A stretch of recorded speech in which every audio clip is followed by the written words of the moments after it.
Hello, friends. Hope you are all fine.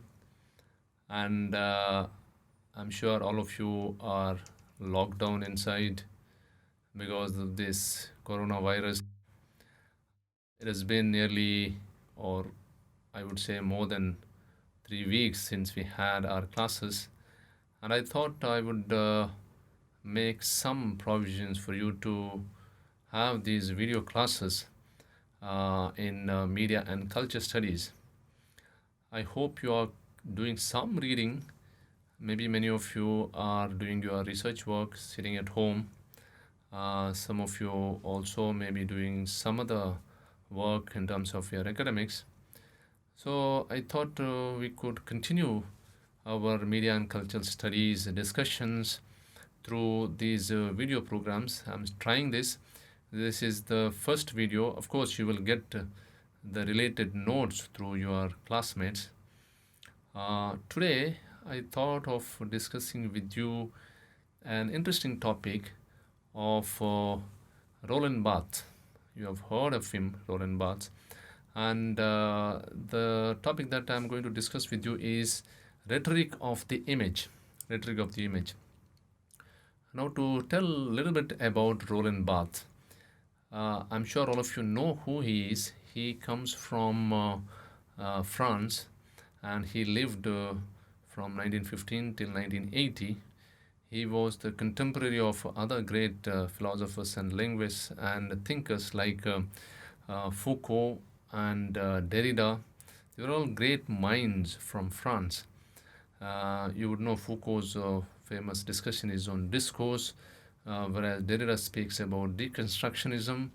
Whereas, if you ask me what is the strong point of Roland Barthes, he has spoken on varied topics. He has spoken on death of the author theory, and then he has spoken also on semiotics. In fact, he developed semiotics from, let's say, what Saussure had said. Ferdinand de Saussure had spoken a lot about semiotics. He had given semiotic theory. He develops on it and gives newer insights and newer understandings of semiotics in his discussions. And then he also speaks about this topic which we are going to discuss today, namely the rhetoric of the image. So these were contemporary minds who influence each other. Foucault, Derrida, and Barthes, and many others. They were contemporary great minds and who were very active in the 60s, 70s, and even much later. Now, as I said, today we will discuss something on rhetoric of the image. It has much to do with the linguistics, it has much to do with the semiotics, but it is much more than that. Now, what Roland Barthes speaks in this rhetoric of the image, by the way, it is an essay that he wrote. It's about 10 12 page long essay, Rhetoric of the Image. It was published in his collection of works in, I think, about 1970s or so. And in this essay, he makes a distinction between how, let's say, a language works and how an image works. Now, as you know, language, how it works is, of course, language also is nothing but, let's say, a collection of signs and symbols. Now, you may ask, what is a collection of signs and symbols in language? Language is nothing but signs. Every word is basically a sign. For example, when I say cat, the word cat, C-A-T, you understand an animal with four legs, a furry animal. But somebody who doesn't know English, it may not make any sense. C-A-T, cat, it may not make any sense. It may be just a sound, C-A-T, cat. It may be an interesting sound, but more than that, it may not make any sense to the person who doesn't know English. Similarly, let's say somebody who speaks in Konkani and somebody who doesn't know English, the word mass may not mean anything in English, but it may mean a lot to him in his native language, Konkani. Mass could be, it may bring about those, let's say, tasty pangs in him because he remembers let's say Dukramas, he remembers Hungramas. Mas means meat for him. Somebody who knows Konkani and doesn't know English. But for a person who speaks English, mass means gathering of people. It could also be mass media, so it may mean different things. So you see, same word has different meanings in different languages. Now, how does it work? Because somebody long back, when constructing the language or as the language developed, he put certain rules. Rules means, let's say, a particular word means this. This group of words means this. So that's how rules were put in language, and they were basically arbitrary rules. They had nothing else. They were arbitrary. If you ask what is the rationale in using a particular word for a particular thing or an animal, there may not be any rationale. It simply worked in arbitrarily. Somebody decided, let's say, we'll put this word to this, and that's how it works. Now, for example, you have the word called selfie today, the selfie word. Now, when you hear the word selfie, immediately you understand what selfie is all about, isn't it? A picture that is taken of the self, or let's say a picture if it's taken by keeping the camera in the front. So that is known as selfie. But why should that word be used for such an activity? Nobody knows. But somebody decided to give that word, and that's how that word is associated with a particular activity. So it is like that. That's how language works. The words and the syntax and the grammar and all that in a language works. Of course, it has got particular rules and all that, but they work in a particular way because somebody decided it arbitrarily, mainly because to communicate with a large number of people. To communicate with the large number of people, you need to have certain rules and regulations while talking. Otherwise, it becomes messy and chaos. So language works this way. Arbitrarily, it works. The words are, associated to a particular activity or things arbitrarily.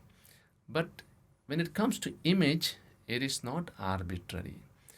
The image works at a much broader level. Why? Because image can evoke different meanings. Sky is the limit when it comes to image. So you can have a lot more meanings and associations when it comes to image than what you have in a particular language, textual language. So that's basically the difference Barthes makes in terms of language as well as image.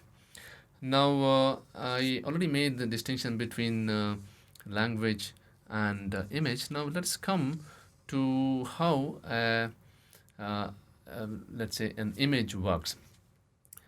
Now, as I said, semiotics was kind of developed initially.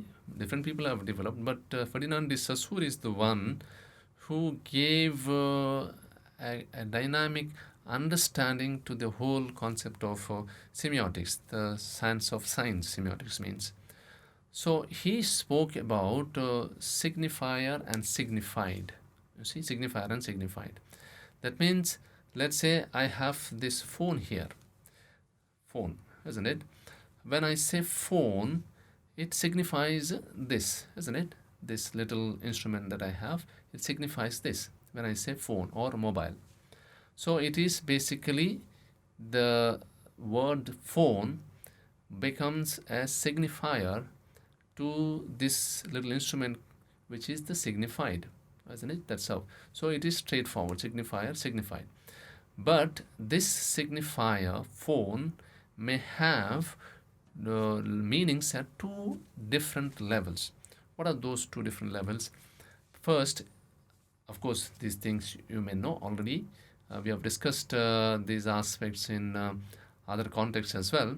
So this signifier phone word may have a denotative meaning and a connotative meaning. These are at two levels of meanings, denotative meaning and connotative meaning, something which Saussure had discussed at length in his understanding of semiotics.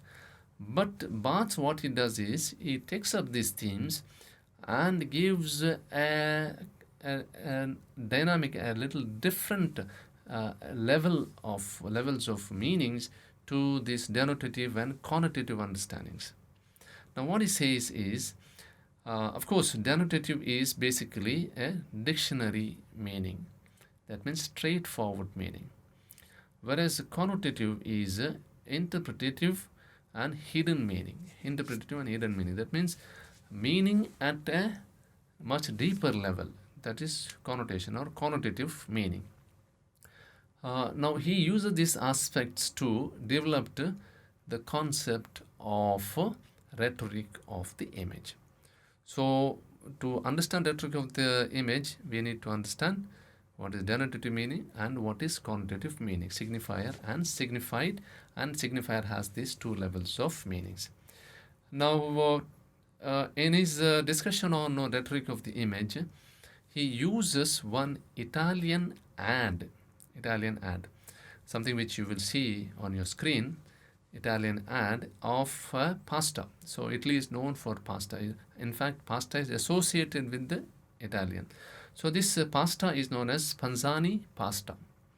So in this image, what you see is you have a basket of strings, and then you have certain vegetables there. There is, you'll see a fresh tomato outside the basket, and then inside the basket you have certain other vegetables, and then also you have different items there in the basket and outside the basket, which are all associated with the pasta. They're all associated with pasta. Now when you look at this image, here also you have two levels of meaning. One is the denotative meaning by looking, of course, I must remind you once again, when Barthes speaks about the rhetoric of the image, he is taking the images basically from the commercials, because he says this commercial means advertisements. He thinks that at advertisements, in commercials, you have a very powerful, let's say, exhibition of the image, very powerful exhibition of the image. And that's why it is important to understand how images work in commercials and advertisements, is how he thinks, and that's why he takes up images from the commercials. And that's why he has taken this image from the commercial of Panzani pasta of Italy. Now, once again, to come back to these two levels of meaning, denotative meaning and connotative meaning, in this ad also you have something denotative and something is connotative. Now, what is this denotative and straightforward meaning? Now, straightforward meaning is that everything looks very fresh there. In this image, it looks all fresh, isn't it? The tomato looks very, very fresh, as though it is just plucked from a plant. Very fresh. Freshness is what appears to your eye straight away. So it's all fresh. So that is the first level of meaning. That is denotative meaning. But coming to the connotative meaning, so what is the connotative meaning you see in this ad or in this image is that there is certain amount of Italianness to this ad. Italianness. Now, why do I say there is certain amount of Italianness to this image or this ad is, you see the text is all Italian, isn't it? By the way, let me digress a little and tell you, this ad is broadcast or exhibited not in Italy but in France, the native country of Barthes. So he has picked up the ad from France, not from Italy. He didn't go to Italy and pick up this ad. He picked it from France itself. So this ad is exhibited in France, but in the ad, in this image, you see only Italian. So it is not even written in French. It should have been written in French, no? But it has not been written in French. The text is all Italian. In fact, bottom you see certain text in the image. That's all in Italian, which means Italianness is retained in this image, in this ad. Italianness is retained. It looks fresh and Italianness is there. Now, this Italianness is the connotative meaning, which you can pick it up at a second level. So Italianness. Now, I must ask you this question, in case I were to ask you this question, why is it that this person who has exhibited this ad in France retain this Italianness? Why? Uh, the French people may not understand Italian. Maybe some of them may understand certain words, but they may not exactly understand, entire thing that is written there. And yet he retains the Italian script. Why? Because the French people also, when they look at the ad, they immediately get it. They don't have to understand the script. That's how the advertiser has thought. So why? Because the word pasta in Italian is pates, no, Pates. That's what we see in that ad as well. And immediately a Frenchman associate pasta with Italy, just like anybody else in the world. Pasta means Italy. So you don't require to understand the language Italian. If you see the image, automatically you understand that this ad is for pasta. So Italianness is retained, and image kind of vibrates with this Italianness, and image already communicates what the message is. So you strictly don't even have to know the text. But the advertiser could have removed this text, isn't it? Simply remove the text and just show the image. Now, why he has not removed the text is because by removing the text, a little bit of the Italianness may be reduced. And that's why he keeps the text to increase the Italianness of the ad, Italianness of the pasta as well. And that's why he has retained this text as well. So that's the connotative meaning of this ad which Roland Barthes speaks about. So as you saw in this ad, you have two levels of meaning. One is the denotative meaning, which is the freshness, and the connotative meaning, which is the Italianness. So you see the strength of the image, isn't it? It has multiple connotations.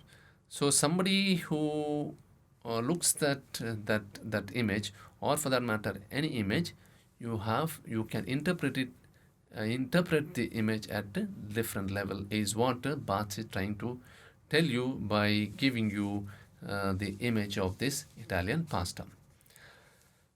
Then Barthes also speaks about, now by the way, the same ad in Italy, if let's say the same as ad is exhibited in Italy, the way Italians would understand that ad and that image would be much different from the way the French people would understand. That's where an image has connotations based on the contexts. Contexts are very important. Same ad, let's say if it is exhibited here in India, would have, I suppose, different levels of meaning. The way we understand would be much different from the way Italians and French people would understand. So image has connotative meaning based on different contexts. This is another insight of Barthes. Now Barthes also speaks about anchoring of the image. Now how does the anchoring of the image take place? Now what is this anchoring? That means, let us say, if an image is there are multiple meanings, multiple connotations, and yet there will be something which is very strong, a strong meaning that is emerging. And that strong meaning emerges because of the anchoring. And what gives a particular image the anchoring is what Barthes speaks in this essay as well. Now he says, for a print ad, it is the text that gives the anchoring. Text that gives the anchoring. Whereas for the audiovisual ad, it is the audio which accompanies the visual that gives the anchoring. You follow? So for a print ad, it is the text that accompanies that ad which gives the anchoring. Whereas for an audiovisual ad, it is the audio that accompanies the visuals that gives the anchoring to the image. Let me give you an example to this effect. Let us say you have an image of the mango. Just an image of the mango is shown, and the text is not there. You just have the image of the mango. So immediately you understand that, and you associate this mango picture with the mango that you have seen. Now, for a person who has never seen the mango in his or her life at all, let's say somebody, some tribe in deep forest in Amazon, they have seen anything else maybe, but they have not seen mango. Let's say, we'll just assume. Now, for that person, if you show the image of the mango, it may not mean anything. He may think it is some fruit.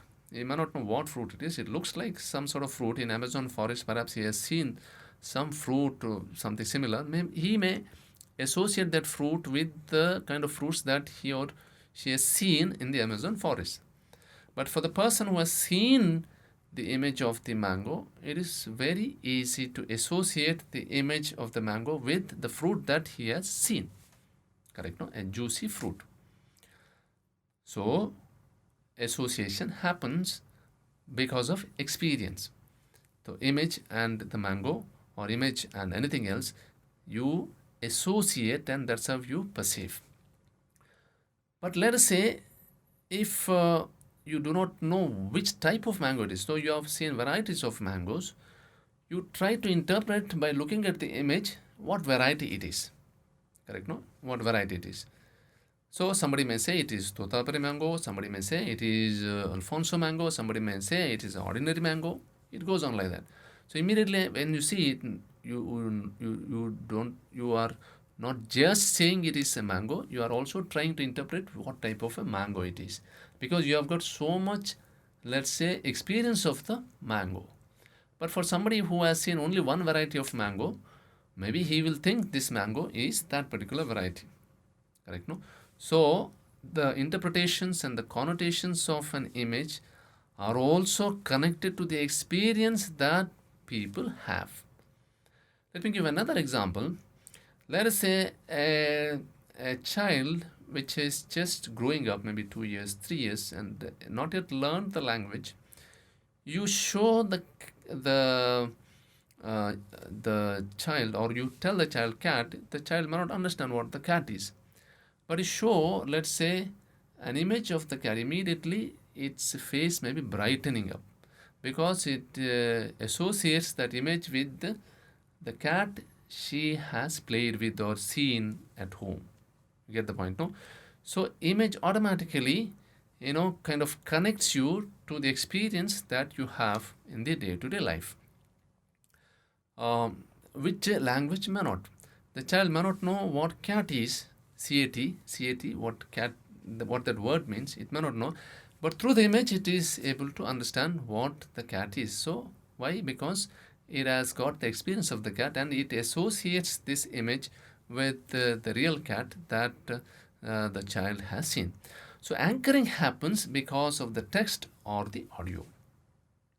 Let me come back to this anchoring.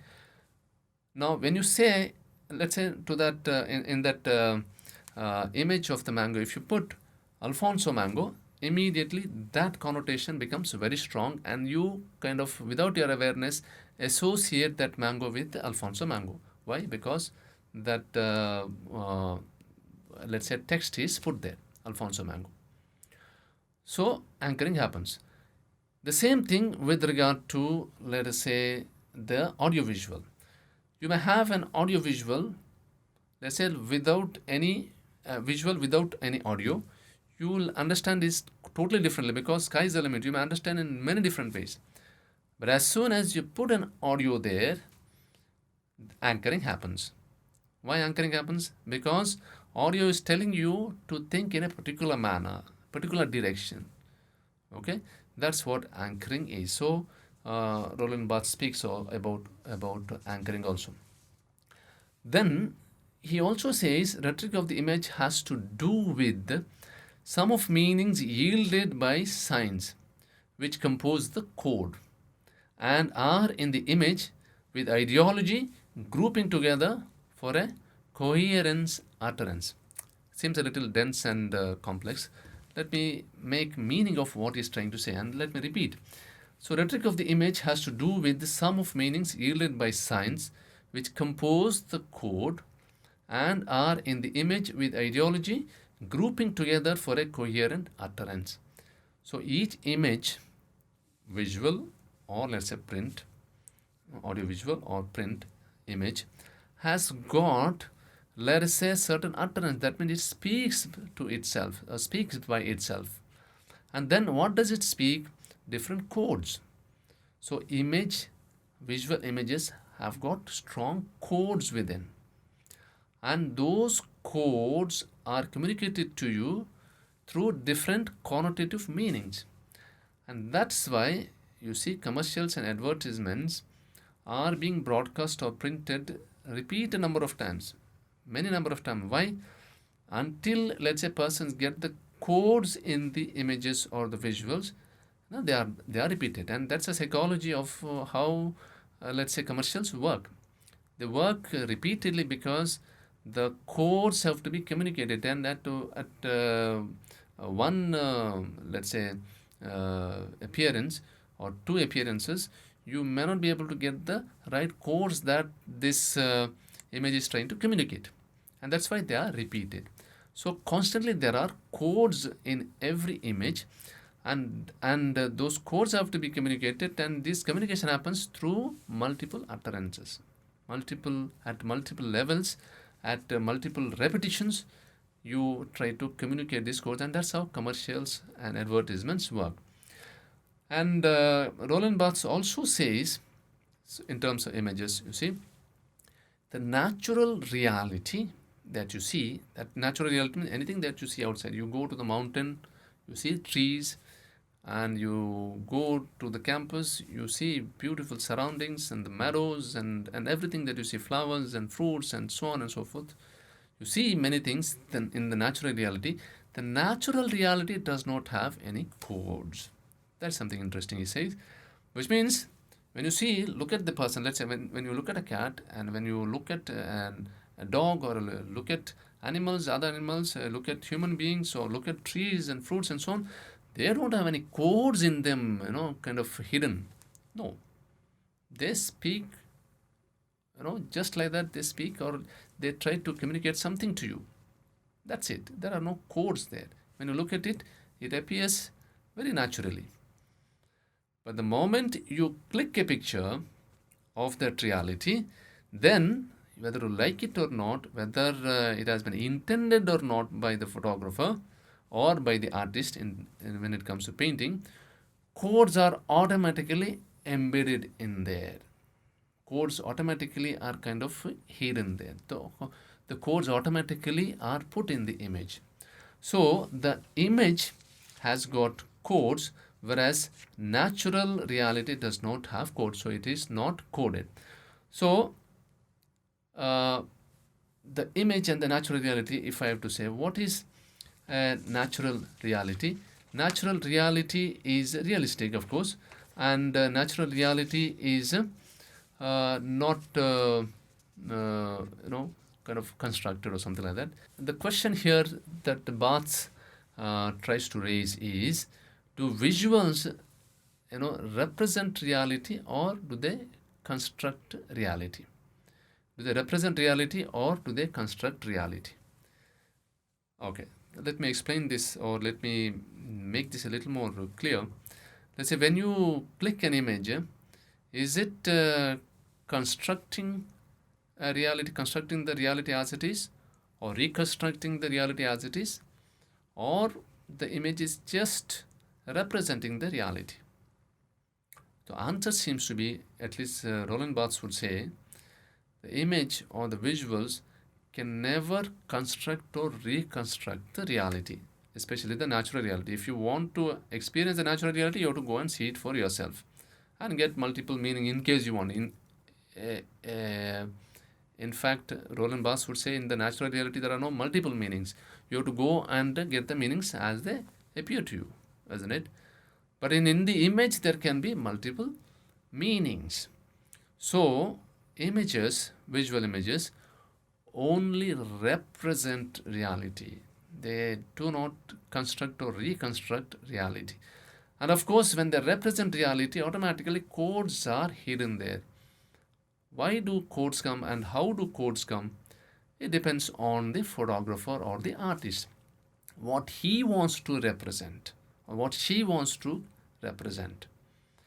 So let's say when I go and click a photograph of the beautiful mountain, I may take it from a particular angle. Why? Because I want to construct it the way I have experienced it. But if another photographer goes and clicks the same picture, he may totally change the angle and represent it totally differently based on his experience and his context from which he is coming, isn't it? So every image is merely a representation of the reality and is not reconstruction or construction of the reality, is what Roland Barthes at the end is trying to say in this image.